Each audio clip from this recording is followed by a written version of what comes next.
93வது அத்தியாயத்தை பார்த்தோம். கதையில் என்ன ஆகுது அப்படின்னா, கருங்கை வாணனுடைய திட்டங்கள் அனைத்தும் பரம்பின் வீரர்களால் தவிடுபொடியாக்கப்பட்டு முதல் நிலையில் அவன் நிறுத்திய படை பெரும் சேதாரத்திற்கு உள்ளாகின்றது. அதுவும் இரவாதன் குதிரைப்படையை படுபாடுபடுத்திட்டான். உதிரன் விற்படையை போட்டு தாக்குன்னு தாக்கிட்டான். இப்ப இவர்களுடைய முதல் பொழுதுக்குள் தங்களுடைய குதிரைப்படை பரம்பை வாரி சுருட்டி விடும் அப்படின்னு நினைச்சுக்கிட்டு போன கருங்கை வாணனுக்கு இது ஒரு மிகப்பெரிய அதிர்ச்சி ஆயிடுச்சு. சாகலைவன் வெட்டப்பட்டு கொல்லப்படுகின்றான். இந்த சூழ்நிலையில ஒரு அரசவை கூடுது. பரம்புலையும் இதே மாதிரி கூடி விவாதிக்கிறாங்க. முதல் நாளினுடைய போரின் தன்மை என்ன, அவங்க என்னெல்லாம் செஞ்சிருக்கணும் அப்படின்ட்டு. வேட்டூர் படையின் ஒரு மிகப்பெரிய குற்றச்சாட்டை முன்வைக்கிறார். பாரி அதை ரொம்ப அழகா மறுத்தறான். யாரை பத்தி நம்ம கவலைப்பட வேண்டாம், நம்ம நடக்கிற உத்தியை பத்தி பேசுவோம் அப்படின்ட்டாங்க. அதனால ஓங்கலம் அப்படிங்கிற அம்பை பயன்படுத்தலாம் அப்படின்னு முடிவெடுத்துட்டாங்க பரம்புல. அதே மாதிரி கருங்கை வாணன் ஒரு திட்டத்தை முன்வைக்கிறான். அவனுடைய திட்டத்தை எல்லோரும் மறுபேச்சின்றி ஏற்றுக்கொள்கின்றனர். 2ஆம் நாள் அன்று ஏறி போய் தாக்க வேண்டாம், நம்ம அவங்கள வர வச்சு அவங்க தாக்குதல் உத்தி என்னன்னு கணிச்சு அதுக்கு தகுந்தபடி நம்ம போர்க்களத்துல முடிவு பண்ணிக்கலாம் அப்படிங்கிற மாதிரி சென்ற அத்தியாயம் முடிவடைகின்றது. அத்தியாயம் முடிகிற நேரத்துல ஒற்றர்கள் செய்தி சொல்றாங்க. செங்கன சோழன் கிட்ட இந்த மாதிரி ஈங்கையன் பரம்பின் சார்பாக போரிடுகின்றான் அப்படிங்கிற செய்தி சொல்லப்படுது. பரம்பின் தரப்பில் அவர்களுடைய வீரர்களின் எண்ணிக்கை 20ல் 1 பங்கு கூட இல்லை. ஆனா அதே சமயம் அவர்களுடைய இழப்பு 20ல் 1 பங்குக்கும் குறைவாக இருக்கின்றது அப்படிங்கிற ஒரு அதிர்ச்சிகரமான தகவலை குலசேகர பாண்டியன் கிட்ட ஒற்றன் சொல்றான். ஆனா அதுக்கெல்லாம் குலசேகர பாண்டியன் அழட்டிக்கிற மாதிரி இல்லை. ஏன்னா அவனுடைய அவர்களுடைய படை வீரர்களின் எண்ணிக்கை அவ்வளவு அதிகம். அந்த ஒரு இடத்துல தான் நேற்றைய அத்தியாயத்தை முடிச்சாரு சூவே. இப்போ இந்த காணொலியில 94வது அத்தியாயத்தின் துவக்கத்தில் திசைவேடர் போர்க்களத்துக்கு வர்றாரு. போர்க்களத்துக்கு அந்த கோபுரப்பரன் மீது ஏறி நின்று 2 பக்கமும் பார்க்கிறார். கடல் போல படை வீரர்கள் அணிவகுத்து நிற்கின்றனர். அவர் மனசுக்குள்ள தோணுது, நேற்று ஒரு தளபதி ஒருவன் கொல்லப்பட்டிருக்கின்றான். அதனால இன்றைக்கு எதிரி படையில் இருக்கக்கூடியவனையில பழிக்கு பழி வாங்கணும் அப்படின்னு வெஞ்சினம் உரைத்து போயிருந்திருப்பாங்க. இன்று மூர்க்கத்தனமாக போரிடுவார்கள், விதிகள் மீறப்படக்கூடும், அதனால நம்ம ரொம்ப கவனமா பார்க்கணும் அப்படின்னு நினைச்சுக்கிட்டே மேலே ஏறி நிற்கிறாரு. 2 பக்கமும் இப்படி பார்த்துட்டு அவர் கையை இப்படி உயர்த்துகின்றார். உயர்த்திய கணத்தில் 2ஆம் நாள் போர் தட்டியங்காட்டில் தொடங்குகின்றது. வீரர்கள் பெரும் ஆவேச போர்களோடு ஒருத்தர் மோதிக்கிறதுக்காக படைகளை நகர்த்த ஆரம்பிக்கின்றனர். இவர் மனசு எல்லாமே என்ன தோணுது அப்படின்னா, இந்த வீரர்கள் ஒரு பாய்ந்து செல்லக்கூடிய விலங்குகளை போல மூர்க்கத்தனம் கொண்டு அந்த வேட்டை விலங்குகளை போல இருப்பாங்க. அதுவும் குறிப்பா விதிகள் மீறப்படுவது எந்த நேரத்தில் நடக்கும் அப்படின்னா, போர் முடியக்கூடிய நேரத்தில் நடக்கும். நாள் முழுவதும் அவர்களுக்கான வாய்ப்பு. தாங்கள் பழி எடுக்க வேண்டியதற்காக எதிரி நாட்டு தளபதி எவனா ஒருத்தனை போட்டு தள்ளணும் அப்படின்னு வேந்தர் படை இன்னைக்கு ரொம்ப குறியோட இருப்பாங்க. அப்படி அதுவும் நேரம் ஆக ஆக அவங்களால அதை செய்ய முடியல அப்படின்னா அவர்களுடைய மூர்க்கத்தனம் அதிகமாகிட்டே போகும். போரின் கடைசி நாழிகையில் விதிகள் மீறப்படுவதற்கு நிறைய வாய்ப்புகள் இருக்கின்றன. அதனால நம்ம ரொம்ப கவனமா இருக்கணும். இது நிலைமான் கோல் சொல்லியினுடைய பொறுப்பு அப்படின்னு நினைச்சிட்டு இருக்கிறார். இப்ப அந்த கடைசி நாழிகையில் போர் நிறுத்தப்படுவதற்கான முரசொலியை அறிவித்து அந்த அறிவிப்பு வெளியிடப்படும் பொழுது ஒருத்தன் நியாயமா இருக்கிறவன் அவன் தன்னுடைய ஆயுதத்தை கீழே இறக்கிடுவான். ஆனா மூர்க்க மீறி பழி வாங்கணும் அப்படின்னு சொல்லி சதி திட்டம் தீட்டக்கூடியவன் அவனுக்கு காதுல அந்த முரசொலி விழாதது மாதிரி அவன் இறங்கி அடிக்க ஆரம்பிப்பான். அப்ப அந்த நியாயமா நின்னவனுக்கு பாதிப்பு ஏற்பட்டுவிடும். அதெல்லாம் ஏற்படாத மாதிரி கவனிச்சு இந்த அறம் மீறாம தடுக்க வேண்டியது தன்னுடைய பொறுப்பு அப்படிங்கறதான் அவருடைய எண்ணமாகவே இருக்கிறது. ஏன்னா இறையை பற்றி தன் பற்களால் கவ்வி இழுக்கக்கூடிய மூர்க்கத்தனத்தோடு வீரர்கள் அங்க போரிட்டு கொண்டிருப்பார்கள். அந்த பழிவாங்கும் உணர்ச்சி அவர்களுக்குள் மேலோங்கி இருக்கும். அதனால காதுக்குள்ள இந்த முரசொலி வீழ்வது கேட்கவே கேட்காது. அவர்களுடைய செவிப்பறையை சென்று அடையாது. கண்கள் முன்னாடி என்ன நடந்துகிட்டு இருக்குதுங்கிறதே பார்க்காது. கண்ணு தெரியாத வேகத்துல மூர்க்கத்தனமா போய் சண்டை போட்டுட்டு இருப்பாங்க. அவனுடைய குருதியின் ஒவ்வொரு அணுக்களிலும் அந்த பழி எடுக்க வேண்டும், வீரர்களை வெட்டி சாய்க்க வேண்டும் அப்படிங்கிற வெறி மட்டுமே மேலோங்கி இருக்கக்கூடிய ஒரு தருணம் அது. அதனால அந்த கடைசி கணத்துல மிக விழிப்பாக இருக்க வேண்டியது நிலைமான் கோல் சொல்லியினுடைய பொறுப்பு. அது போர்க்களம் எங்கும் இந்த அறத்தை நிலைநாட்ட வேண்டியது நிலைமான் கோல் சொல்லியினுடைய பொறுப்பு. போர் முடியக்கூடிய தருணத்தில் அந்த பறந்து கொண்டிருக்கக்கூடிய ஈட்டிகளும் அம்புகளும் அதெல்லாம் பிரச்சனையே கிடையாது. அது அந்த இடத்துல விதி மீறல் நடப்பதற்கு பெரிய வாய்ப்புகள் ஒன்றும் இல்லை.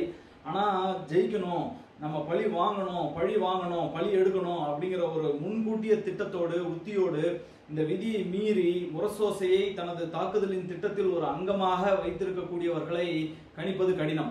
இந்த மாதிரியான சதியெல்லாம் எங்க நடக்கும் அப்படின்னா போர்க்களத்தின் ஏதாவது ஒரு மூலையில கண்ணு கிட்டாத தொலைவில் தான் நடக்கும்.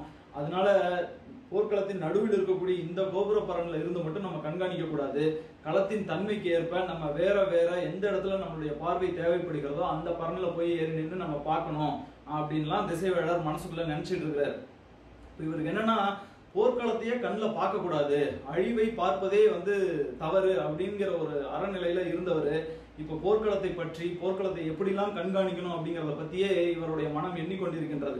இப்போ அவருடைய செயல் அந்த அளவுக்கு கீழே தரம் தாழ்ந்து போயிடுச்சு அப்படிங்கிறத நினைக்கிறப்ப அவருக்கு மனசுக்கு ரொம்ப சங்கடமா இருக்கு. இத்தனை ஆயிரம் வீரர்கள் இங்க போரிட்டு கொண்டிருக்கின்றார்கள், அவர்களுடைய உடல் மண்ணில் சரிந்து கொண்டிருக்கிறதே அப்படின்னு அவங்கள பார்த்து வருத்தப்படாம இறக்கப்படாம இந்த இடத்துல அறத்தை நிலைநாட்ட வேண்டியது தன்னுடைய பொறுப்பு அப்படின்னு தன்னுடைய செயலை பற்றி மட்டுமே மனம் சிந்தித்துக் கொண்டிருக்கிறது அல்லவா?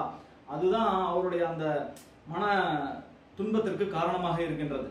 ஒரு பல்லாயிரக்கணக்கான வீரர்கள் உயிர் சரிந்து கீழே மண்ணில் விழும் பொழுது அதை பார்க்காதது போல கடந்து போக வேண்டியிருக்கிறது. இப்பொழுது அவருடைய நிலைமை என்னன்னா, அதை பார்த்து கொண்டும் கடந்து போக வேண்டியிருக்கிறது.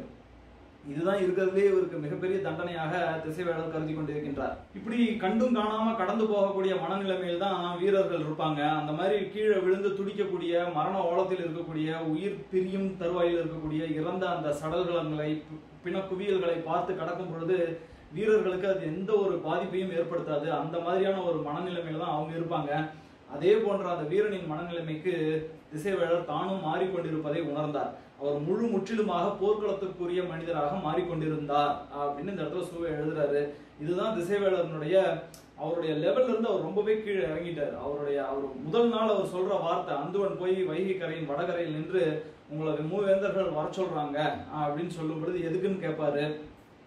போர் சடங்குக்கான அந்த பலியிடும் நாளுக்கான நாள் குறிச்சு கொடுக்கணும், அதுக்காக உங்களை வர சொல்லி மூவேந்தர்களும் கேட்டுக்கொண்டார்கள் அப்படின்னு சொன்ன உடனே பலியிடும் கொலைக்களத்திற்கு நாள் குறிப்பதற்கு இந்த திசைவேளன் வரும் அளவிற்கு இன்னும் அவனுடைய தரம் தாழ்ந்து விடவில்லை அப்படின்னு பேசினவரு இன்னைக்கு இந்த கோபுரப்பரன் மேல நின்று இவ்வளவு கொலைகள் நிகழ்வதை அவர் கண்கொண்டு பார்க்க வேண்டிய சூழ்நிலைக்கு இறங்கி வந்துட்டாருங்கிறத நினைக்கும் பொழுது நம்மளுக்கே மனசு கொஞ்சம் கஷ்டமா தான் இருக்கு. இப்ப திசைவேளரினுடைய மன உணர்வு இப்படி இருக்கும் பொழுது இந்த வேந்தர் படை அவங்களுடைய மன உணர்வு எப்படி இருக்கு அப்படிங்கிறத சூவே இந்த இடத்துல விளக்கமா சொல்றாரு. முதல் நாள் பெரும் இழப்பு ஏற்பட்டிருந்தாலும் அந்த இழப்பின் தாக்கம் எதுவுமே வேந்தர் படையின் முன்களத்தில் இருக்கக்கூடிய அந்த முதல் நிலை படையில் இருக்கக்கூடிய வீரர்களுக்கு இல்லை, தளபதிகளுக்கும் இல்லை.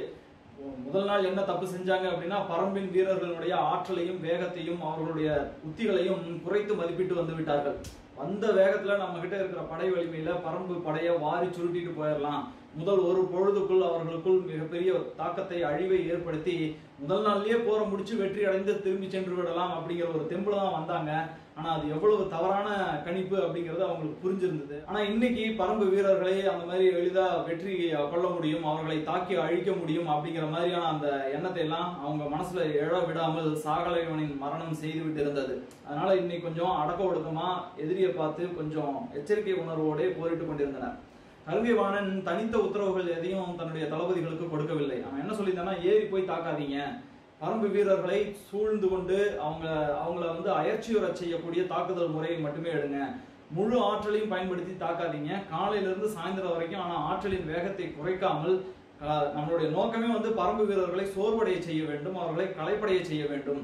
கடைசி நேரத்துல அவங்க வேகப்படுத்தி தாக்குவது தான் அவர்களுடைய உத்தியாக இருக்கிறது. இன்னொன்னு, நம்மள பரம்பின் படைகளுக்குள் உள்ளிழுத்து தாக்குவது அவர்களுடைய உத்தியாக இருக்கிறது.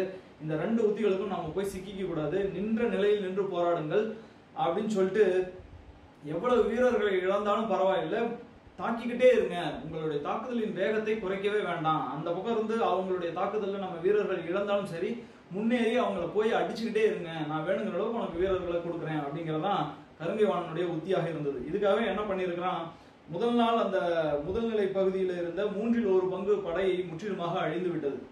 இப்ப அதுக்கு பதிலாக ரீப்ளேஸ்மெண்ட், அதுக்கு சப்ஸ்டிடியூட் பண்றதுக்கு அவன் எங்கிருந்து வீரர்களை எடுத்துட்டு வந்திருக்கான்னா, 2ஆம் நிலையில இருந்தும் 3ஆம் நிலையில இருந்தும் வீரர்களை எடுத்துட்டு வந்திருக்கான். ஆனா அப்படி கொண்டு வரப்பட்ட வீரர்கள்லாம் நிலைப்படை வீரர்கள் இல்லை, அவங்கெல்லாம் இந்த கூலிப்படை வீரர்கள். அந்த மாதிரி எளிதில் பலியிடக்கூடிய பலி ஆடுகளாக வலிமையற்ற வீரர்களை தான் இங்க முன்னாடி கொண்டு வந்து நிறுத்தியிருக்கான். அதனாலதான் அவன் சொல்றான், எவ்வளவு பரம்பு வீரர்கள் ஏறி அடிச்சாலும் பரவாயில்ல, முன்னாடி வீரர்களை அனுப்பிக்கிட்டே இருங்க அப்படிங்கறதான் தளபதிக்கு அவன் சொல்லி இருந்த உத்தரவாக இருந்தது. அவங்கள அயற்சியுற செய்ய வேண்டும், இதுதான் அவனுடைய திட்டம். அவனுடைய திட்டத்தின்படியே உருமன்கொடி முன்னாடி அவனுடைய படையை நகர்த்தவே இல்லை, குதிரைகளை நிலையா நிறுத்தி எதிர்த்து வரக்கூடிய பரம்பு வீரர்களை எதிர்த்தாக்குதல் மட்டுமே நடத்திக்கிட்டு இருந்தான்.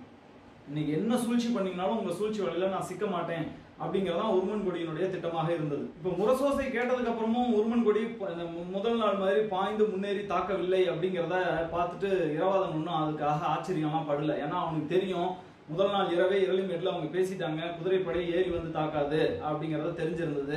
அதனால இரவாதனும் சும்மா அப்படியே போக்கு காட்டுறான் உருமன்கொடிக்கு. முன்னாடி போய் தாக்குற மாதிரி போறான், இந்த இடம் போறான் அந்த இடம் போறான். ரொம்ப கேஷுவலா தான் இருக்கு. எந்த ஒரு வேகமான முன்னெடுக்கும் பாய்ச்சலான ஒரு வீறு கொண்ட தாக்குதலை இரவாதனும் முன்னெடுக்கவே இல்லை. இதுல உதிரன் வந்து விற்படையை எடுத்துக்கிட்டு அவன் தாக்குதல் போறதா நடத்துறான். ஒரு பக்கம் உதிரன், இன்னொரு பக்கம் கூழையன். கூழையன் தேர்ப்படையில பக்கவாட்டுல இறங்குறான்.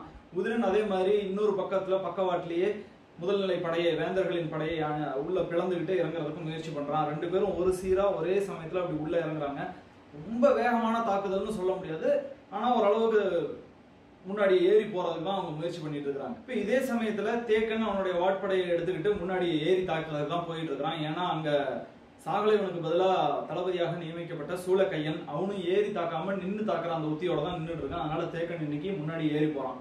முதல் நாள் அவன் பின்னாடி போனான், சாகலைவன் உள்ள ஏறி போனான். இப்ப கொஞ்சம் மாற்று திட்டமா இருக்குது இன்றைய பொழுது. ஆனா தேக்கன் வெகு வேகமாகலாம் போகல, வெகு நிதானமான ஒரு தாக்குதலை தான் முன்னெடுக்க ஆரம்பிச்சிருந்தான். இப்படி போர் தொடங்கி அந்த கணத்திலிருந்து கருங்கைவாணன் அந்த முதல் படை முதல் நாள் எந்த இடத்துல இப்படி நின்றுட்டு இருந்தான் பாத்தீங்கன்னா, அந்த முதல் நிலை படையின் நடுவில் நின்று எல்லாத்தையும் உற்று கவனித்துக் கொண்டிருந்தான்.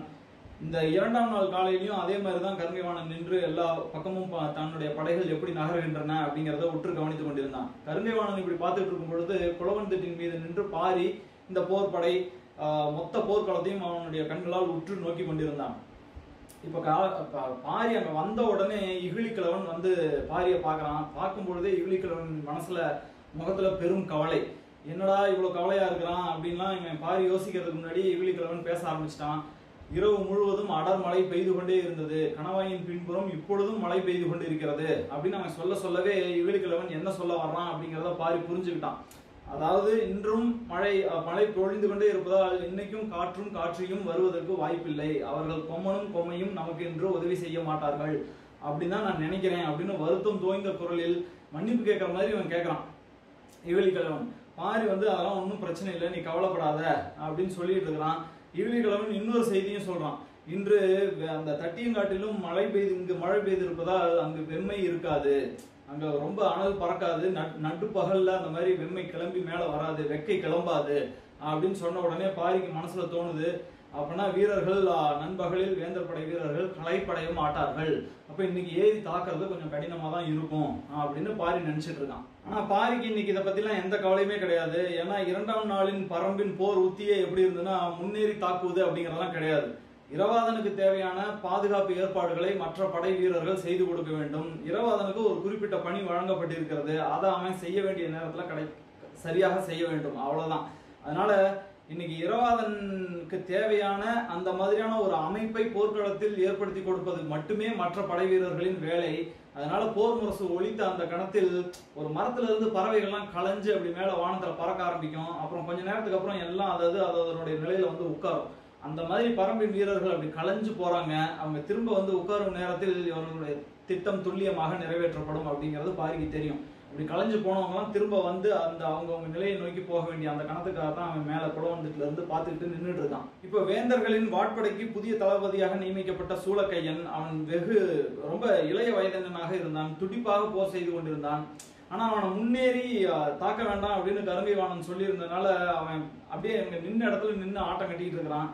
தேக்கன் முதல்ல முன்னாடி ஏறி போனது மாதிரி தெரிஞ்சாலும் அவ்வளவு வேகமா உள்ள படைகளை பிளந்து அவன் செல்லவில்லை. அவனும் ஒரு கட்டத்துல நின்று நிதானமாகவே போர் செய்து கொண்டிருக்கின்றான். அவனை நோக்கி வர்றவங்களை உள்ள இழுக்காம, முதல் நாள் பாத்தீங்கன்னா உள்ள வெகு தூரம் இழுத்துக்கிட்டு போயிட்டு இருந்தான் சாகலைவனை. இப்ப வர்றவங்களை வெட்டி சரிப்பது மட்டுமே நோக்கமாக போர் செய்து கொண்டிருந்தான் தேக்கன். இப்ப தேக்கன் ஏன் இப்படி நின்ன இடத்துல நின்று போரிட்டு இருக்கிறான்னா, இன்றைய பணி முன்னேறி தாக்கி வாட்படையின் வலிமையை வெளிப்படுத்துவதோ இல்ல எதிரிகளின் வாட்படையின் வலிமையை குறைப்பதோ இவனுக்கு கொடுக்கப்பட்ட பணி அல்ல தேக்கனுக்கு. இவனுக்கு இந்த மற்ற அனைத்து தளபதிகளுக்குமே அன்று அளிக்கப்பட்ட பணி என்ன அப்படின்னு பார்த்தா, அது இரவாதனுக்கு தகுந்த சூழலை போர்க்களத்தில் உருவாக்குவது மட்டுமே. அதனால கொஞ்சம் அடக்கி வாசிட்டு இருக்கிறாரு தேக்கன். இன்னொரு பக்கம் இரவாதன் என்ன பண்றான் அப்படின்னு பார்த்தோம்னா, அவன் குதிரையில கிழக்கையும் மேக்கையும் நட விட்டுட்டு இருக்கிறான். அவன் இறங்கி தாக்கவே இல்லை, அப்படியே மெல்ல நிதானமாக அப்படியே போக்கு காட்டிக்கொண்டே இருக்கின்றான். இது வந்து உருமன்கொடிக்கு புரியல, என்னடா பண்ணிட்டு இருக்கானுங்க, ஏதோ ஒரு உத்தி நம்மளைய தூண்டி விடுறதுக்காக பண்றானுங்களா, இவனுங்களுடைய உத்தி என்னங்கிறத நம்ம கண்டுபிடிக்கணும். எக்காரணத்தை கொண்டும் நம்ம நிக்கிற இந்த நிலை நின்று போரிடக்கூடிய இந்த உத்தியிலிருந்து நம்ம மனசு களைஞ்சு அவனுங்களை ஏறி போய் அடிச்சிடக்கூடாது அப்படிங்கிறதுல ரொம்ப உறுதியா உருமன் கொடி நின்ற இடத்திலேயே நின்று கொண்டிருக்கின்றான். இப்ப இரவாதன் எதுக்காக இங்க இப்படி காலம் தாழ்த்தி கொண்டு இருக்கின்றான்னா, அந்த பக்கம் உதிரன் வந்து ஒரு பக்கம் வேந்தர்களின் பக்கப்படையை பிளந்து உள்ள இறங்கிட்டு இருக்கிறான். இந்த பக்கம் இது தேர்ப்படையோட கூழையன் உள்ள இறங்கிட்டு இருக்கான். இவங்க 2 பேரும் அந்த பக்கப்படையை உள்ள பிளந்துகிட்டு போய் ஒரு இடத்துல அவங்க நிலை கொள்ள வேண்டும். அவங்க போற வரைக்கும் இரவாதனுக்கு வேலை இல்லை. அவங்க அந்த ஒரு பர்டிகுலர் எல்லை, அந்த எல்லையை தொட்டுட்டாங்கன்னா அதுக்கப்புறம் இவன் தாக்க ஆரம்பிக்கலாம் அப்படிங்கறதான் இவங்களுடைய உத்தி. அதுக்காக தான் இவன் காலம் தாழ்த்தி கொண்டிருக்கின்றான், பொறுமையாக காத்திருக்கின்றான். ஆனா இவர்களுடைய திட்டம் என்ன அப்படிங்கறத கணிக்க முடியாம உருமன்குடி இன்னைக்கும் ஒரு தப்பு பண்றான். என்ன நினைக்கிறான்னா, இன்னைக்கு நம்ம உத்தியை மாத்திட்டோம்ல, நம்ம நின்று போரிடுவதால் அவர்கள் குழம்பி விட்டனர், நம்மளை எப்படி தாக்குறது, என்ன பண்றது, இந்த உத்திக்கு மறு உத்தி என்ன அப்படின்னு அவங்க திட்டம் வகுக்க முடியாமல் தடுமாறி கொண்டிருக்கின்றான் இரவாதன் அப்படிங்கறதான் உருமன்குடியினுடைய கணிப்பாகவே இருக்கின்றது. ஆனா முடியனும் இரவாதனும் வாரிகையனும் தேக்கனும் சேர்ந்து முதல் நாள் இரவே ஒரு மிக முக்கியமான முடிவை எடுத்திருந்தார்கள். அது என்னன்னா ஓங்கலம் அப்படிங்கறத பயன்படுத்துறதுதான். இந்த ஓங்கலம் அப்படிங்கிறது ஒரு மூங்கில் அம்பு, மூங்கிலால் செய்யப்பட்ட அம்பு. ஓங்கலம்ங்கிறது ஒரு மூங்கில் வகை. அது நஞ்சுத்தன்மை கொண்ட ஒரு மூங்கில். அது விலங்குகளோ இல்ல பறவைகளோ அந்த ஓங்கலம்ங்கிற மூங்கில்ல பட்டுதுன்னா அந்த நஞ்சுத்தன்மை ஏறி மயக்கம் அடிச்சு கீழே விழுந்துருங்க. அந்த ஓங்கலம்ங்கிற அம்புல இருக்கக்கூடிய மரத்துல இருக்கக்கூடிய சின்ன சின்ன ஈக்கிகள், சுனைகள் அது உடம்புல ஏறிச்சு, பறவைகளின் உடம்புலோ அல்லது விலங்குகளின் உடம்புலையோ அது உள்ள குத்துச்சு அப்படின்னா அந்த ஈக்கில இருந்து நீர் கசியும். அந்த நீர் கசியும் நீர் உடலுக்குள்ள போகும் பொழுது மயக்கம் அடிச்சிருவாங்க. இது என்ன ஆகும் அப்படின்னா கண்ணை கட்டிட்டு வரும். கண்ணே தெரியாம இந்த விலங்குகளும் பறவைகளும் தள்ளாட ஆரம்பிச்சிடும். அது எந்த அளவுக்கு அப்படின்னா, அந்த ஓங்கலத்தின் தோகையை யானை, கருவுற்ற யானை தின்றால் அதனுடைய கரு களையும். நஞ்சு ஏறிவிட்டால், ஏதோ ஒரு பாம்பு தீண்டிருச்சுன்னு வைங்களேன் ஒரு விலங்கு, அந்த விலங்கு உடனடியாக ஓடி போய் இந்த மூங்கிலை தேடி அந்த தோகையை திங்குமா. ஏன் அப்படின்னா அந்த பாம்பினுடைய நஞ்சுக்கு சரியான நஞ்சு முறியா எதிர் நஞ்சா இந்த ஓங்கலத்தினுடைய நஞ்சு செயல்படும். அதை வந்து விலங்குகள் இப்படி தேடி போய் திங்கிறத பார்த்துட்டு தான் மனிதர்கள் இதை கண்டுபிடிச்சாங்க. பரம்பின் மக்கள் வந்து இந்த ஓங்கலத்தினுடைய நஞ்சின் தன்மை எவ்வளவு வலிமையானது அப்படிங்கிறத அவங்க அப்படித்தான் கண்டுபிடிச்சாங்க. இது பாம்புக்கே பிரச்சனை தான். பாம்பு இந்த ஓங்கல மூங்கில் இருக்கக்கூடிய பகுதிகளுக்குள் பாம்பு நுழையாது. ஏன்னா ஒரு சின்ன ஈக்கி அதனுடைய செதில்களுக்குள் உள்ள நுழைஞ்சாலும் அது மறுபடியும் ஊர்ந்து போகும்போது உள்ள இறங்கி அந்த நஞ்சு வந்து பாம்பை மயக்கமுறை செய்து விடும். பாம்பு நினைவெழுந்து சுருண்டுரும் அப்படிங்கிறாங்க. அந்த மாதிரியான ஓங்கல அம்புகளை தான் இன்று தங்களுடைய அம்புரா துணியில் சுமந்து கொண்டு இரவாதனின் வீரர்கள் அங்க போர்க்களத்துல நடமாடிக்கிட்டு இருக்கிறாங்க. ஆனா இப்போ ஓங்கலத்தை பயன்படுத்தக்கூடாது அப்படின்னு அவன் சொல்லியிருக்கான். இப்ப சாதாரண அம்புகளை மட்டும் அடிச்சுக்கிட்டு இருங்க, வலிமையான தாக்குதல் வேண்டாம். எதிரிகள் மேல ஏறி வராம அந்த உள்ள பிளந்துக்கிட்டு போறாங்கல்ல, அவங்களோட அந்த முடிவு, அவங்களுடைய செயல் முடிவும் வரைக்கும் நம்ம காத்திருக்கணும். அதுக்கு தகுந்த மாதிரி இவங்களை ஏறி வர விடாம தடுத்து நிற்கிற அந்த வேலையை மட்டும்தான் இரவாதனின் குதிரைப்படை வீரர்கள் இப்பொழுது செய்து கொண்டிருக்கின்றார்கள். அதாவது பலிக்காக களத்தை தயார் செய்து கொண்டிருக்கின்றார்கள். அதுதான் இப்ப இவங்க செய்யற வேலை. குதிரைப்படையை முழுமுற்றாக ஒழிக்க வேண்டும். குதிரைப்படை வந்து செயல்பட்டு ஆக்ரோஷத்தோட அங்க நின்றுட்டு இருக்கும் பொழுது அதை பிளந்துகிட்டு போய் மூஞ்சல் வரைக்கும் போக முடியாது. ஏன்னா குளவந்திட்டுல இருந்து மூஞ்சல் வரைக்கும் வேந்தர் படை நீண்டு கிடக்குது பலகாத தூரங்களுக்கு. இவங்க கிட்ட அந்த அளவுக்கு படாய் வலிமை இல்லை. அதனால முழுமுற்றா அந்த குதிரைப்படையை அழிப்பதற்கான வேலை தான் இந்த ஓங்கலம் அப்படிங்கிற அம்பை வச்சு இவங்க இன்னைக்கு செய்ய போறாங்க. இப்போ ஓங்கலம் தான் பயன்படுத்த போறோம் அடுத்த நாள் பகல் பொழுதுல அப்படின்னு முடிவு பண்ண உடனடியா முரியநாசனுக்கு செய்தி போயிடுது. அதே மாதிரி இவருக்கு முதுவேளருக்கும் அந்த செய்தி போயிடுது. மக்கள் எல்லாத்துக்கும் அவங்க ஓங்கல மூங்கில்கள் தேவை அப்படின்னு சொல்லி அனுப்புறாங்க. உடனடியா காட்டுக்குள்ள இறங்குறாங்க. தலையில சுமையா வெட்டி கொண்டு வந்து வேணுங்கிற அளவுக்கு ஓங்கல மூங்கில கொண்டாந்து இறக்கி உடனடியாக அவைகள் அம்புகளாக சீவப்பட்டன. அந்த அம்புகளை தான் இப்ப அம்புரா துணியில செறி வச்சிருக்காங்க வீரர்கள். இப்படி தங்களுடைய அம்புரா துணியில் வேணுங்கிற அளவுக்கு ஓங்கல அம்புகள் இருந்தாலும் அந்த அம்புகளை பயன்படுத்தாமல் மற்ற அம்புகளை செலுத்தியபடியே பரம்பின் வீரர்கள் இங்கும் அங்கும் குதிரைப்படை வீரர்கள் அலைந்து கொண்டிருந்தார்கள். கருங்கைவாணனுக்கு புரியவே இல்லை. ஏன் இப்படியே சுத்திட்டு இருக்கிறானுங்க, இவங்களுடைய உத்தி என்ன அப்படின்னு அவன் யோசிச்சுட்டு இருக்கான். பொதுவாகவே போர்க்களத்தில் தளபதியினுடைய மிக முக்கியமான வேலையே என்ன அப்படின்னா எதிரிகளின் உத்தியை அறிந்து கொள்வது, அந்த உத்திக்கு ஏற்றவாறு எதிர்வினை ஆற்றுவது. இது ரெண்டும் ரொம்ப முக்கியமானது. எவ்வளவுக்கு எவ்வளவு விரைவாக எதிரிகளின் உத்தியை கணிக்கிறார்களோ அவ்வளவு விரைவாக இவர்களால் அந்த அழித்தொழிக்கும் வேலையையும் எதிர் உத்திகளையும் வகுக்க முடியும். தன்னுடைய வீரர்கள் தான் வகுத்து கொடுத்த உத்தியின்படி போரிடுகிறார்களா அப்படிங்கிறத கவனிக்கிறதும் தளபதியினுடைய வேலை. இது ரெண்டும் தான் ரொம்ப முக்கியமானது. இந்த ரெண்டு வேலையை செஞ்சுட்டு இருக்கும் பொழுதே மூன்றாவதா அந்த போர் நடக்கும் பொழுது தன் இயல்பில் போர்க்களம் புதிய வாய்ப்புகளை உருவாக்கி கொடுக்கும். அப்ப அந்த வாய்ப்புகளையும் உத்து பார்த்துக்கிட்டே இருக்கணும். அதை சரியாக பயன்படுத்தக்கூடிய திறன் பெற்றவன் தான் போர்க்களத்தில் வெற்றியை கொள்ள முடியும். கருங்கைவாணன் பல போர்க்களங்களை கண்டவன். அவனுக்கு இந்த மாதிரியான போர்க்களத்தில் உருவாகக்கூடிய இயல்பில், அதனுடைய இயல்பில் உருவாகக்கூடிய அந்த என்ன சொல்றது வாய்ப்புகளை அதை துல்லியமாக கண்டறிந்து அந்த வாய்ப்புகளை சரியாக பயன்படுத்துவதில் தேர்ந்தவன். அவன் இணையற்றவன் அப்படின்னு சொல்லலாம். அப்படி ஒரு வாய்ப்பு இன்னைக்கு உருவாகாதா அப்படிங்கிறத அவன் பார்த்துட்டு இருக்கிறான். சாகலைவனின் மரணத்திற்கு அவன் இன்னைக்கு பழி எடுத்தே ஆகணும் அப்படிங்கிற அந்த ஒரு எண்ணத்தோட தான் அவன் தேடிட்டே இருக்கிறான். முடியன் எங்கேயாவது கண்ணுக்கு தட்டுப்படுறானா அப்படின்னு பார்க்கறான். இன்றும் நண்பகல் வரையில் முடியன் வரவில்லை. முன்னாடி கண்ணுக்கு முன்னாடி எங்க பார்த்தாலும் முடியன் தெரியல. அவன் நண்பகலுக்கு மேலதான் வருவான். அவன் வந்ததுக்கு அப்புறம் தான் தாக்குதல் வேகம் தீவிரம் அடையும் அப்படிங்கறதான் கருங்கைவாணனுடைய எண்ணமாகவும் இருக்கின்றது. ஆனா இதுக்காகலாம் காத்திருக்க வேண்டாம், நம்ம தேடி போவோம் அப்படின்னு சொல்லி வாட்படையை நோக்கி அவன் நகர தொடங்குகின்றான். இப்படி ஒரு எதிர்பாராத, தான் சிந்தித்திராத ஒரு வாய்ப்பு கிடைக்காதா அப்படின்னு இங்கேயும் அங்கேயும் தன்னுடைய கண்களை அலைவாய விட்டு பார்த்து கொண்டிருக்கக்கூடிய கருங்கைவாணனுக்கு எதிரிகள் ஏன் இன்னைக்கு பக்கப்படை மட்டும் ஒரு நிலையில முன்னேறி பிளந்து ஏறாமல் பக்கங்களில் மட்டும் முன்னேறி கொண்டிருக்கிறார்கள், இது என்ன காரணம் அப்படின்னு ஒரு பக்கம் யோசிச்சுட்டு இருக்கிறான். அது அவனை கொஞ்சம் குழப்புது. அப்படி குழப்பினாலும் இந்த குழப்பத்துக்குள்ள உள்ள நம்ம சிக்கிக்க கூடாது. இந்த எதிர்பாராத தன்மை உருவாக்கி கொடுக்கக்கூடிய வாய்ப்புகள் என்ன, அதை நம்ம கண்டுபிடிச்சு பயன்படுத்திக்கணும் அப்படின்னு தான் அவனுடைய கண் வந்து அப்படியே அலைவாய்ந்து தேடிக்கொண்டிருக்கின்றது. இதுல கருங்கைவாணனுக்கு என்ன இன்னொரு பெரிய பிளஸ் பாயிண்ட் அப்படின்னா, அவன் இன்னைக்கு முதல் நிலையில கொண்டாந்து நிறுத்தி இருக்கிற அத்தனை வீரர்களும் பலியாடுகள் தான். அவங்களெல்லாம் இழந்தாலும் பிரச்சனையே கிடையாது. எவ்வளவு வீரர்களை வேண்டுமானாலும் இழக்கலாம். இரண்டாம் நிலையிலும் மூன்றாம் நிலையிலும் இன்னும் எண்ணற்ற படை வீரர்கள் நமக்கு இருக்கிறாங்க. அதனால இவனுக்கு முதல்ல முன்னாடி ஏறி வரட்டும், அவனுடைய திட்டம் என்னன்னு தெரிஞ்சுக்கிட்டதுக்கு அப்புறம் நம்ம அவசரப்படாம இவனுங்களை வச்சு செய்வோம் அப்படிங்கறதான் கருங்கைவாணன். இந்த அரச படையினருடைய மிகப்பெரிய வலிமையே இதுதான். அவர்களால் இழப்புகள், எவ்வளவு இழப்புகள் வந்தாலும் தாங்க முடியும். பலியிடுவதற்கு நிறைய வீரர்களை அவங்க கூட்டிட்டு வந்திருக்கிறாங்க. இது எல்லாமே பலியாடுதான். அதாவது மலைமலையாக வீரர்களை கொன்று ஒழிக்க அனுப்பி அனுப்பி நீ வெட்டி சரிச்சுக்கிட்டே இருக்கா, எவ்வளவு நேரம் உன்னால வெட்டி சரிக்க முடியும், வெட்ட வெட்ட நான் ஆளை அனுப்பிக்கிட்டே இருக்கிறேன், நீ அதுலயே டயர்டாயிரணும் அப்படிங்கறதான் கருங்கைவாணனுடைய ஒரு உத்தியாக இருந்தது. இது எப்படின்னா, ஸ்கூல்ல சின்ன பசங்கள்ல நான் 10th படிக்கும் பொழுதுலாம் என்ன பண்ணுவாங்க, அடி பிரிச்சிருவாங்க பெரம்புல. அதனால பனிஷ்மெண்ட் வாங்குறதுக்கு நாங்க லைன்ல நின்று தான் போகணும். அடி வாங்குறதுக்கு இப்படி அடி வாங்கிட்டே இருக்கணும். அதனால நாங்க அதுதான் என்ன பண்ணுவோம், கியூல பின்னாடி பின்னாடி பின்னாடி பின்னாடி போய் நின்றுப்போம். அடி வாங்க போறதுலையும் கூட கடைசியா போகும்பொழுது வாத்தியார் கை ஓஞ்சு போயிடும், அடி பலமா உழுவாது அப்படிங்கிற ஒரு கணக்கு அது.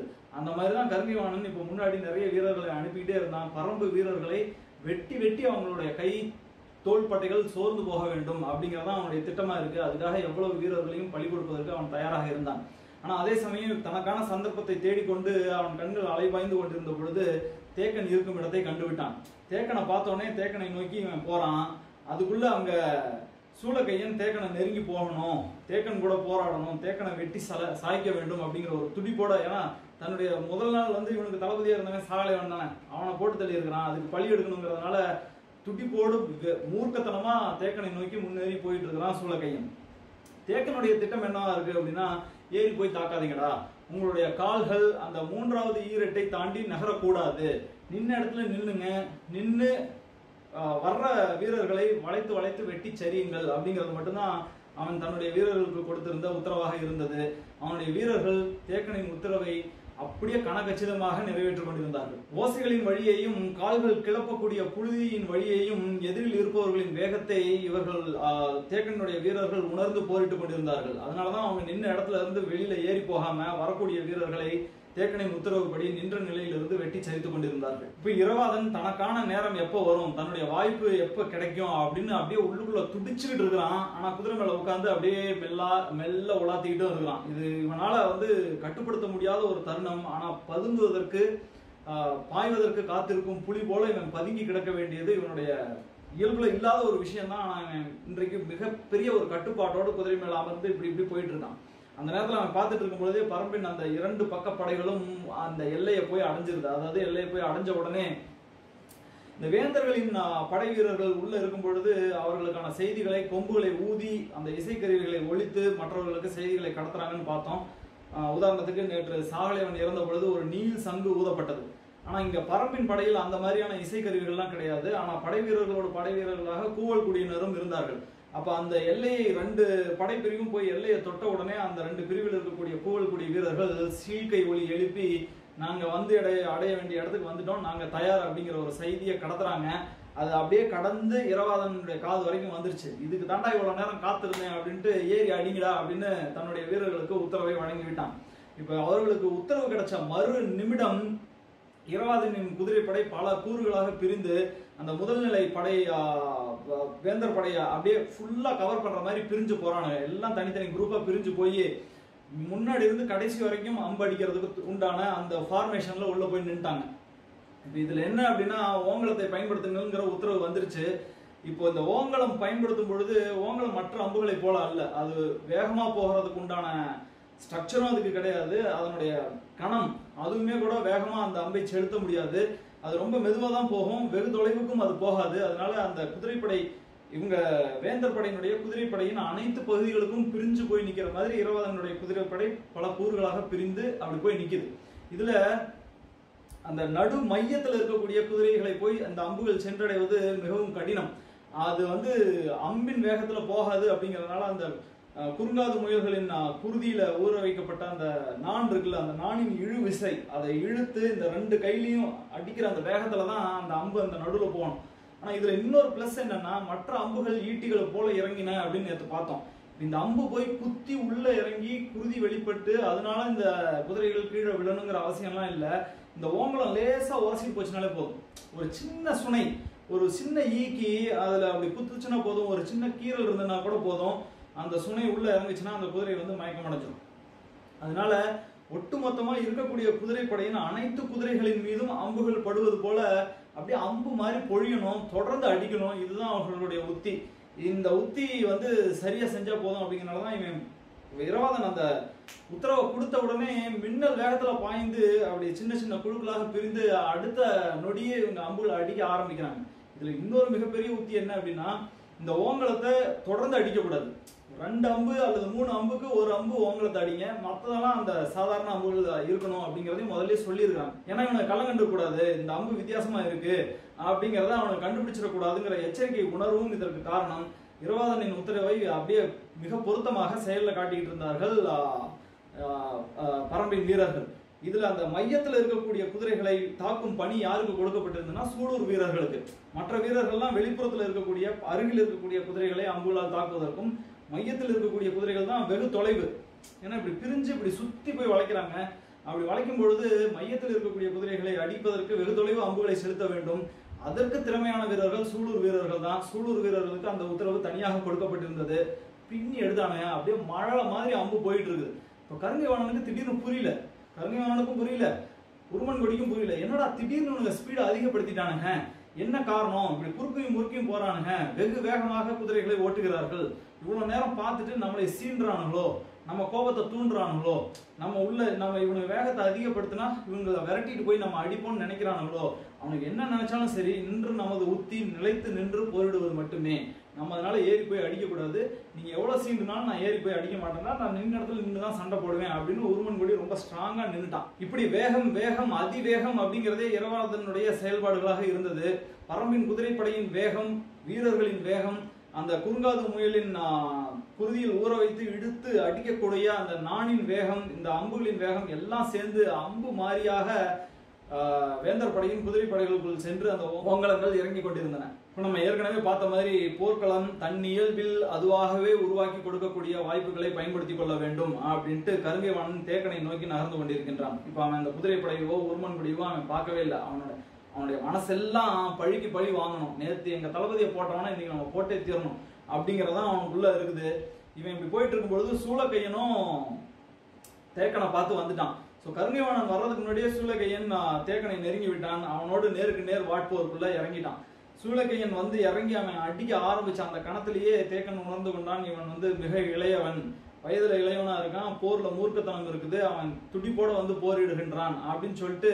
ஆனா தேக்கன் அவனை கண்டுக்கவே இல்லை, அவனை பொருட்படுத்தாமல் அங்க இரவாதன் என்ன பண்ணினான், அந்த சத்தத்துல இருந்து என்ன குறிப்புகளை எடுக்க முடியும், திட்டமிட்டபடி அங்க தாக்குதல் சரியான வழியில போயிட்டு இருக்குதா அப்படின்ட்டு இவனை ரொம்ப அசால்ட்டா இப்படி ஹேண்டில் பண்ணிட்டு இருக்கான். இது சூளக்கையனை இன்னும் வெறியேத்துது. என்னடா நம்மளை மதிக்கவே மாட்டேங்கிறான், கெட்டு போயில இருக்கிறான், இவன் கொஞ்சம் கூட நம்மளுக்கு வேண்டிய மரியாதையை கொடுக்க மாட்டேங்கிறானேன்னு இவன் இறங்கி அடிச்சிட்டு இருக்கான். இப்படி அடிச்சிட்டு இருக்கும் பொழுதே கருங்கைவாணன் வந்துட்டான். கருங்கைவாணன் வந்து குதிரையில இருந்து இறங்கி அவன் குதிரையில வரும்பொழுதே ஒரு கையில கேடயம், அந்த கேடயம் தான் முன்னும் பின்னும் அப்படி போயிட்டு இருக்குது. அந்த குதிரை கடிவாளத்தை ஒரு பக்கத்துல பிடிச்சிக்கிறான், கேடயம் வந்து இப்படி முன்னும் பின்னும் போயிட்டு இருக்குது. அதுலதான் அவனுடைய வெறியும் வேகமும் தெரிந்து கொண்டிருக்கிறது. குதிரையில அந்த இந்த கையில அவன் பிடிச்சிருக்கிற வாள் வந்து எப்படா இறக்கலாம் உள்ள அப்படிங்கிற மாதிரி அந்த உயர்த்தி வெளியில உருவி பிடித்த வாளோடும் இந்த கேடயத்தோடும் வந்து இறங்குறான் கருங்கைவாணன். தளபதி மகாசானந்தன் இங்க எதுக்கு வந்து இறங்குறாரு அப்படின்னு ஒரு நிமிஷம் பார்த்து திகைச்சு போயிட்டான். இப்ப அவருக்காக வழிவிட்டு நகர்ந்து போய் நிக்கிறதா இல்ல அவரு கூட இணைந்து தேக்கனை தாக்குவதா அப்படிங்கிற ஒரு குழப்பத்திலேயே இருக்கான். இப்படி குழப்பத்துல இவன் சூளைக்கையன் தடுமாறிட்டு இருக்கும் பொழுதே கருங்கைவாணன் உள்ள இறங்கிட்டான். கால்களை அப்படி பின்னி பின்னி நகர்ந்து அது ஒரு டான்ஸ் மாதிரி அவன் இறங்கி உள்ள ஆடிக்கிட்டே வர்றான். அவன் வந்து தேக்கனை அப்படியே உள்ள உத்து பார்த்துக்கிட்டே வர்றான். தேக்கனுடைய கண்களை நேருக்கு நேர் பார்க்கும் பொழுது தேக்கன் கண்ணில் அச்சம்ங்கிறதே கொஞ்சம் கூட கிடையாது. கிழவனுக்கு பயமே கிடையாது. கிழவன் ஏறி தாக்குற அந்த கோபமும் இல்லை அவன் கண்ணில். ஸோ இவன் ஏறி நம்மளை தாக்கணுங்கிற வெறியிலையும் இல்லை. அவன் வந்து ஒரு தற்காப்பு போர் தான் பண்ணிட்டு இருக்கிறான் அப்படிங்கிறத கருங்கைவாணன் புரிஞ்சுக்கிட்டான். கிழவனுக்கு நல்லாவே தெரியும் தேக்கனுக்கு தன்னை வந்து நேற்று சாகலைவனை போட்டு தள்ளதுனால கருங்கைவாணன் இப்போ நம்ம கிட்ட வம்புக்கு வர்றான். சரி வரட்டும் வாடா மகனே அப்படின்ட்டு அவர் அப்படியே அவரும் காலில் அப்படி பின்னி பின்னி டான்ஸ் ஆடி சுற்றி சுற்றி வர்றாங்க. ரெண்டு பேரும் கையில் வாள் ரெண்டு பேர்த்திட்டையுமே இருக்கு, கேடயம் இருக்கு. எப்போ வாள் இறங்க போகுது அப்படின்னு நம்ம பார்த்துட்டு இருக்கும் பொழுது கருங்கைவாணன் திடீர்னு தாக்க ஆரம்பிக்கிறான். அவனுடைய ஒவ்வொரு வாழ்வீச்சும் ஒவ்வொரு இறக்கமும் உயிர் பிடிக்கும் வெறியோடு இறங்குகின்றது. அந்த வேகத்துல தான் அவன் இறக்கிட்டு இருக்கிறான். சீக்கிரம் முடிஞ்ச அளவுக்கு நம்ம உயிர் எடுக்கணும்னு அவன் துடிக்கிறான் அப்படிங்கிறது தேக்கனுக்கு நல்லா புரியுது. இந்த கருங்கைவாணனுடைய உத்தியே எப்படி இருக்கும் அப்படின்னா, முன்கால்கள் அப்படி பாய்ந்து முன்னாடி இறங்கும் பொழுது 3 மடங்கு ஆற்றலை வெளிப்படுத்தும். பறவை அதனுடைய சிறகை இப்படி படபடன்னு அடிக்கிற மாதிரி வாளை படபடன்னு இறக்குவான். மறுபடியும் அடிச்சு எதிரியை வந்து அப்படியே நிலைகுலைய வைப்பதுதான் அவனுடைய உத்தி. அந்த வேகத்துல இறங்கிட்டு இருக்கும் பொழுது அவனுடைய கேடயத்துல எத்தனை வாள்கள், அந்த கருங்கைவாணனுடைய வாள் வீச்சு அத்தனையும் ஒரு கேடயத்துல வாங்குறாரு. அவனுடைய வேகம் அப்படி அவரால் அவருடைய கைகள்ல இருந்து அப்படியே உடம்பு ஃபுல்லா பரவுது தேக்கனுக்கு. அந்த வாளின் வேகம் வந்து அடுத்தடுத்து இறங்கக்கூடிய வேகம் தொடர்ந்து இன்னும் அதிகமாகிக்கிட்டே இருக்கு. அதனுடைய வலிமை அதிகமாகிக்கிட்டே இருக்கு அப்படிங்கிறத தேக்கன் உணர்ந்து கொண்டே இருக்கின்றார். இதுக்கெல்லாம் ஈடு கொடுத்து தான் அவர் போரிட்டு கொண்டு இருக்கின்றார். இவன் நினைக்கிறான் கருங்கைவாணன், இந்த கிழவனை நம்ம தப்பா கணக்கு போட்டுட்டோம், இவன் வந்து இத்தனை அடியும் இவ்வளவு அசால்ட்டா ஹேண்டில் பண்றானே அப்படின்னு நினைச்சுக்கிட்டு கொஞ்சம் நிதானத்துக்கு வர்றான். நிதானத்துக்கு வந்து அவனை எப்படி ஹேண்டில் பண்ணணும், எப்படி அடிக்கணும் அப்படின்னு உத்திகளை பற்றி யோசிக்க ஆரம்பிக்கின்றான். அவ்வளவு எளிதா இவனை வீழ்த்தி விட முடியாது அப்படிங்கிறது இவனுக்கு புரிஞ்சிருச்சு. இப்படி சட்டுன்னு அடிச்சு உள்ள இறங்கிட்டு இருக்கிற கருங்கைவாணன் திடீர்னு இவனுடைய வாளின் அந்த நுனி கேடயத்தின் உள் விளிம்பை தொட்டு இப்படி உள்ள பூந்து இப்படி கிழிச்சு வெளியில வர்ற ஒரு உத்தியை முன்னெடுத்து முன்னாடி சல்லுன்னு இப்படி கத்திய உள்ள விடுறான். உள்ள விடுறப்பயும் அவனுக்கு தெரியும் இது கண்டிப்பா அவனை போட்டு தள்ளிடும் கிழவனை. ஏன்னா கிழவன் அவனை அடிக்கிற அடியில கிழவன் தன்னுடைய வாளின் வீச்சை அந்த வேகத்தை தாங்க முடியாம தடுமாறுறான் அப்படிங்கறதான் கருங்கைவாணனின் கணிப்பாக இருந்தது. அதனாலதான் இந்த கேடயத்தின் உள்விளிம்பை தொட்டு அப்படி பிளந்து இந்த பக்கம் வர்ற அந்த தாக்குதல் உத்தியை அவன் முன்னெடுக்கின்றான். முன்னெடுத்த அந்த கணத்துல அங்க தேக்கன் வந்து ஒரு சுழற்சி இப்படி சுழன்று அடுத்து அவருடைய வாளை வந்து கருங்கைவாணனின் கழுத்துக்கு இறக்குறாரு. இப்ப இது என்னன்னா, இந்த மாதிரியான ஒவ்வொரு கணத்திலும் தனது உயிரை பணயம் வைத்து விளையாடக்கூடிய ஒரு வீர விளையாட்டு தான் போர்க்களத்தில் வாட்பயிற்சி, வாட்போர் அப்படிங்கிறது. இந்த ஒரு பெரும் தாக்குதலை உறுதியா நம்ம சாச்சிட்டோம் வீரனை எதிரிய அப்படின்னு நினைச்சிட்டு அந்த தாக்குதலை இறக்கிட்டு அப்படி அவன் ஒரு ஆற்றலை முழுவதுமாக இழந்து ஒரு அகமகிழ்வோடு திரும்பக்கூடிய அந்த தருணம் இருக்கு இல்லையா, அந்த நேரத்துல எதிரியை ஏமாத்தி அவனுடைய தலையை சீவி எடுத்து கொய்வதுதான் ஒரு மிகப்பெரிய மகிழ்ச்சியை கொடுக்கக்கூடிய, அந்த வெற்றி பெருமிதத்தை கொடுக்கக்கூடிய உணர்வு. அந்த உணர்வைக்காகத்தான் இந்த வீரர்கள் இப்படி போராடி கொண்டிருக்கின்றார்கள். அப்படி கருங்கைவாணன் நான் சாச்சிட்டேன் கிழவன அப்படிங்கிற ஒரு தெம்புலையும் ஒரு கணம் அப்படியே அகமகிழ்ந்து அவன் இப்படி திரும்புறான். கிழவனுடைய கத்தி வந்து அவன் கழுத்துக்கு வருது. நல்ல வேளை அந்த இடத்துல சூளகையன் இருக்கிறதுனால சூளகையன் உள்ள குறுக்க பாஞ்சு தேக்கனுடைய கத்தியை தடுத்துறான். அவனுக்கு வந்து ஒரு நிமிஷம் கதி கலங்கிடுறான் கருங்கைவாணன். அவனுக்கு வந்து ஒரு கணத்தில் எல்லாம் மாறி போயிருக்குமே அப்படின்னு நினைக்கிறான். நினைச்சிட்டு எப்படா இது ஒரு மிகப்பெரிய இரும்பு கேடயமா இருந்திருந்தா கூட நான் அடிச்ச அடிக்கு வீசின வாளுக்கு உள்ள எலும்புகளை நொறுக்கி இருக்கும், இந்த கிழமை எப்படி இன்னும் நிக்கிறான் அப்படின்னு பாக்குறான். அப்பதான் பார்க்கும் பொழுது அந்த மெய்கவசம், தேக்கனுடைய மெய்கவசம் இந்த ஒரு புறம் இருந்து மறுபுறம் வரைக்கும் அப்படியே ரெண்டா கிழிச்சிருக்கு. இந்நேரத்துக்கு தேக்கன் உயிரோடு இங்க நிக்கவே கூடாது, எப்படி நின்றுட்டு இருக்கிறான் அப்படின்னு பார்த்தா இவன் கருங்கைவாணனால இதை நம்பவே முடியல அவனுடைய கண்களை. ஆனா இன்னுமே கருங்கைவாணன் என்ன நினைச்சிட்டு இருக்கான்னா, அவனுக்கு உள்ள எலும்பெல்லாம் கண்டிப்பா நொறுங்கி இருக்கும், அவனை இலைப்பாறுவதற்கு விடவே கூடாது, தொடர்ந்த வேகமான தாக்குதல்களை அவன் மீது தொடுக்க வேண்டும் அப்படின்ட்டு கருங்கைவாணன் அடுத்த தாக்குதலுக்கு தயாராகிறான். ஆனா முன்னாடி ஏறி போய் தாக்கல, கொஞ்சம் பின்னாடி வந்து இவனுடைய கால்களை பின்னி பின்னி அப்படியே ஒரு வட்ட வளையத்துல இவன் நகர ஆரம்பிக்கிறான் கருங்கைவாணன். இவன் சூலகையன் வந்து மிரண்டுட்டான். டேய் என்னடா இது, கழுத்துக்கு கத்தி வந்து நீ இப்படிங்கிற கணத்துக்குள்ள நீ இறந்து போயிருப்பாய், அதை மீறி அடுத்த கணமே மீண்டும் தாக்குதலுக்கு தயாராகக்கூடிய அந்த அவனுடைய பெரும் ஆவேசத்தையும் சீற்றத்தையும் பார்த்து சூலகையன் மிரண்டு போய் நின்று பார்த்து கொண்டிருக்கின்றான். ரெண்டு பேருமே மரணத்தின் விளிம்பை தொட்டுவிட்டு வந்தவர்கள் தான். யாரு? தேக்கன், கருங்கைவாணன் ரெண்டு பேருமே இந்த இடத்துல. ஆனா ரெண்டு பேருமே மரணத்தின் அச்சம் துளி கூட அவர்களது கண்களில் காட்டாம அடுத்த தாக்குதலுக்கு தயாராகி கால்கள் பின்னி இழுக்க அப்படியே வட்ட வளையத்துல அவங்க கேடயத்தை வச்சுக்கிட்டு வாளை எடுத்துக்கொண்டு சரியான தருணத்திற்காக வாளை இறக்குவதற்காக பார்த்து கொண்டிருக்கின்றார்கள். இப்ப கருங்கைவாணன் தேக்கனை பார்த்து அப்படியே மனசுக்குள்ள நினைச்சிட்டு இருக்கான். கிழவன் வழியை உணர்ந்து நிற்கிறானா இல்லை வாய்ப்பை கணித்து நிற்கிறானா அப்படிங்கிறத கருங்கைவாணனால ஒரு முடிவா அந்த உறுதிக்கு வர முடியல. ஆனா அவனால புரிஞ்சுக்க முடிஞ்சது சாகலைவன் மரணம் எப்படி நிகழ்ந்தது என்பதை இந்த கணத்தில் தான் அவன் உணர்ந்தான். கிழவனை தப்பா குறைச்சு மதிப்பிட்டோம் அப்படிங்கிறதும் அவனுக்கு அப்பதான் புரியுது. சரியான வாய்ப்பு கிடைக்கும் பொழுது என்ன ஆனாலும் சரி, இன்னைக்கு கிழவனை பழி எடுக்காம இந்த இடத்த விட்டு நம்ம நகரக்கூடாது அப்படின்னு அவன் நினைக்கும் பொழுதே அவனுடைய கைப்பிடி இறுகுது, வாழை அப்படியே இறுக்கி பிடிக்குது. கால்கள் வீசி முன் நகர ஆயத்தமாயின. வெறி கொண்டு ஒரு தாக்குதலை முன்னெடுப்பதற்காக சிற்றலையென அவன் கால்கள் மெல்ல மெல்ல பின்னி நகர்ந்து கொண்டிருந்தன அப்படின்னு இந்த காட்சியை விவரிக்கிறாரு சூவே. இப்படி நடந்துட்டு இருக்கும் பொழுதே தென் திசையிலிருந்து ஒரு நீல் சங்கின் ஓசை கேட்கின்றது. அதிர்ந்து போய் திரும்பி பார்க்கின்றான் கருங்கைவாணன். என்னடா இது, இன்னைக்கும் ஒரு பெரிய பிரச்சனை அப்படின்ட்டு கலங்கிட்டான். இப்ப உருமன் கொடியின் குதிரைப்படை வெளிப்படுத்தக்கூடிய ஓசை இது. இப்ப தேக்கனை வந்து கிடைத்த வாய்ப்பு இது. வந்து இந்த மாதிரியான இன்னொரு வாய்ப்பு கிடைக்குமா அப்படிங்கறதெல்லாம் தெரியாது. இந்த கணத்துல அந்த பழி எடுக்கிறது நிகழ்ந்திருந்ததுதான். மறுபடியும் இது போன்றது ஒரு அற்புதமான வாய்ப்பை தனக்கு இந்த போர்க்களம் வழங்குமாங்கிறது தெரியாது. ஆனா அங்க குதிரைப்படையில இருந்து நீல் சங்கு ஓசை வந்துருச்சு. பெரும் அபாயத்தில் இருக்கிறார்கள், நம்ம அங்க போயே ஆகணுமே அப்படிங்கிற கணத்துல தடுமாறி தவிக்கிறான். என்ன பண்றதுன்னு தெரியல. இவன் இப்படி யோசிச்சுட்டு இருக்கும் பொழுதே சூலகையன் உள்ள இறங்கிட்டான். சரி நீ பாத்துக்க அப்படின்னு சொல்லிட்டு சூலகையன் கிட்ட தேக்கனை விட்டுட்டு இவன் கிளம்பி குதிரைப்படையை நோக்கி விரைகின்றான் கருங்கைவாணன். காலையில இருந்தே உருமன் கொடி என்ன பண்ணிட்டு இருக்கான், நின்ன இடத்துலயே நின்று போரிட்டு கொண்டிருக்கின்றான். ஏறி தாக்கக்கூடாது, எதிரிகள் நம்மளை என்ன பண்ணாலும் எவ்வளவு சீண்டுனாலும் அவர்களுடைய உத்திகளுக்குள் போய் நாம் சிக்கிக்கொள்ள கூடாது. இன்றைய நமது வேலையே வந்து எதிரிகளை ஏறி வரட்டும், அவங்கள எதிர்த்தாக்குதல் நடத்தி முடிஞ்ச அளவுக்கு அவங்களை அழிக்கணும் அப்படிங்கறதுல குறியா இருந்தான். அதனால ரொம்ப டிஃபென்சிவா பாதுகாப்பா தான் இவன் போராடிக்கிட்டு இருந்தான். இரவாதன் இவனை இப்படி அப்படின்னு போக்கு காட்டி அலைக்கழித்துக் கொண்டிருந்தான். இதெல்லாம் நடந்துட்டு இருக்கும் பொழுது திடீர்னு அவர்கள் ஒரு மின்னல் வேக தாக்குதலை முன்னெடுக்கின்றார்கள். உடனே கொஞ்சம் தடுமாறான், குழம்புறான். நம்மளை ஒருவேளை சீன்றாங்களோ, இவங்க பின்னாடி போய் தாக்குறதுக்காக நம்மளை வரவழைக்கிறதுக்கான உத்தியோ அப்படின்னு நினைச்சிட்டு மறுபடியும் அவன் தனக்குள்ள சொல்லிக்கிறான், இல்ல இன்னைக்கு அவன்கிட்ட போய் நம்ம சிக்கிக்க கூடாது அப்படின்ட்டு நிலை நின்று தாக்கும் அந்த உத்தியை அவன் பயன்படுத்தி அவன் முன் வகுக்கப்பட்ட அந்த உத்தியை விட்டு விலகாமல் போரிட்டு கொண்டிருந்தான். இப்படி எல்லாம் பண்ணிட்டு இருக்கும் பொழுது திடீர்னு அவன் குதிரை வந்து வலது பக்கத்துல இருக்கிற இன்னொரு குதிரை மேல போய் இப்படி மோதுனோடனே என்னடா ஆச்சு அப்படின்னு சொல்லி அதை கொஞ்சம் நிலைநிறுத்தி ஒரு சில கணங்களுக்கு பிறகு மறுபடியும் குதிரையை அது ஏதோ கொஞ்சம் தடுமாறுது அப்படின்ட்டு அது கொஞ்சம் இளைப்பாற விட்டு மறுபடியும் முன்னாடி நகர்த்துறதுக்கு பாக்குறான். மறுபடியும் எடுத்து நகர்ந்த உடனே அடுத்து இன்னொரு பக்கம் இருக்கிற குதிரை மேலே போய் அது மோதுது.